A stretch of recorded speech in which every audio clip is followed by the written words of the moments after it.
कहानी कैस एंडरसन नाम की एक महिला के इर्द गिर्द घूमती है।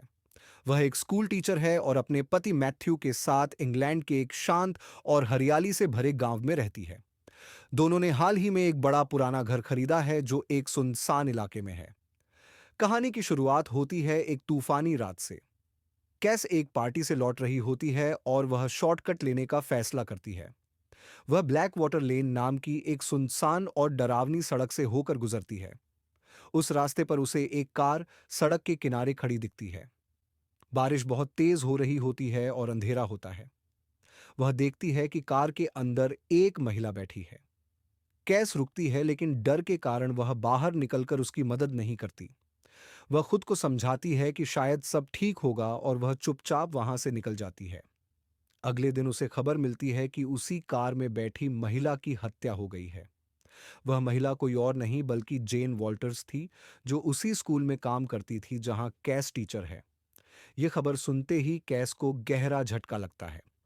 उसे अपने ऊपर बहुत गिल्ट महसूस होता है कि अगर वह रुक जाती तो शायद जेन की जान बच सकती थी। इसके बाद कैस की जिंदगी में अजीब घटनाएं शुरू हो जाती हैं। उसे गुमनाम कॉल्स आने लगते हैं। कोई कुछ बोलता नहीं लेकिन सांसों की आवाजें आती हैं। वह रात में अजीब आवाजें सुनती है। उसे लगता है कोई उसके घर के आसपास घूम रहा है। उसकी नींदें खराब हो जाती हैं और डर उसकी जिंदगी का हिस्सा बन जाता है। धीरे धीरे कैस को लगने लगता है कि वह चीजें भूलने लगी हैं। वह छोटी छोटी चीजें जैसे चाबियां कहाँ रखीं, किससे क्या बात की, स्कूल की मीटिंग्स, सब भूलने लगती हैं। उसके पति मैथ्यू और उसकी बेस्ट फ्रेंड रैचल उसे समझाने लगते हैं कि शायद उसे डिमेंशिया हो रहा है, ठीक वैसे ही जैसे उसकी मां को था। शुरुआत में कैस मना करती है लेकिन धीरे धीरे वह भी यकीन करने लगती है कि उसकी मानसिक हालत बिगड़ रही है। कैस डॉक्टर के पास जाती है लेकिन डॉक्टर कुछ साफ नहीं बता पाता। कैस के डर और भ्रम बढ़ते जाते हैं। वह अपने आप को एक अंधेरे में डूबा हुआ महसूस करने लगती है। वह खुद से डरने लगती है, अपने फैसलों पर शक करने लगती है। उसे लगता है कि उसकी जिंदगी अब नियंत्रण में नहीं रही। एक दिन वह अपने पुराने दोस्तों से बात करती है तो पता चलता है कि मैथ्यू और रैचल अक्सर अकेले मिलते हैं। यह जानकर कैस को शक होता है और वह रैचल और मैथ्यू की जासूसी करने लगती है। वह उनके बीच की बातचीत रिकॉर्ड करती है और उनके मोबाइल चेक करती है। वह धीरे धीरे यह पता लगा लेती है कि मैथ्यू और रैचल का आपस में अफेयर चल रहा है। जैसे जैसे वह और गहराई में जाती है उसे यह भी पता चलता है कि जेन ने मैथ्यू और रैचल को एक साथ देख लिया था।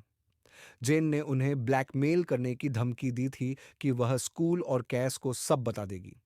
इसीलिए दोनों ने मिलकर जेन को रास्ते से हटाने का फैसला किया और उसकी हत्या कर दी। अब वे दोनों मिलकर कैस को मानसिक रूप से बीमार दिखाना चाहते थे ताकि वह आत्महत्या कर ले और उसकी सारी संपत्ति उनके हाथ लग जाए। कैस को यह सब जानकर गहरा सदमा लगता है लेकिन वह कमजोर नहीं पड़ती।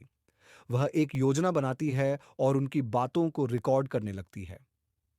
वह एक्टिंग करती है जैसे कि वह पागल हो रही है, भूलने की बीमारी से जूझ रही है, लेकिन असल में वह उनके हर कदम पर नजर रख रही होती है। एक दिन वह मैथ्यू और रैचल को बातचीत करते हुए रिकॉर्ड करती है, जिसमें दोनों यह स्वीकार करते हैं कि उन्होंने जेन को मारा और अब कैस को भी खत्म करना चाहते हैं। उसी दौरान वह सबूत जुटाने में कामयाब हो जाती है।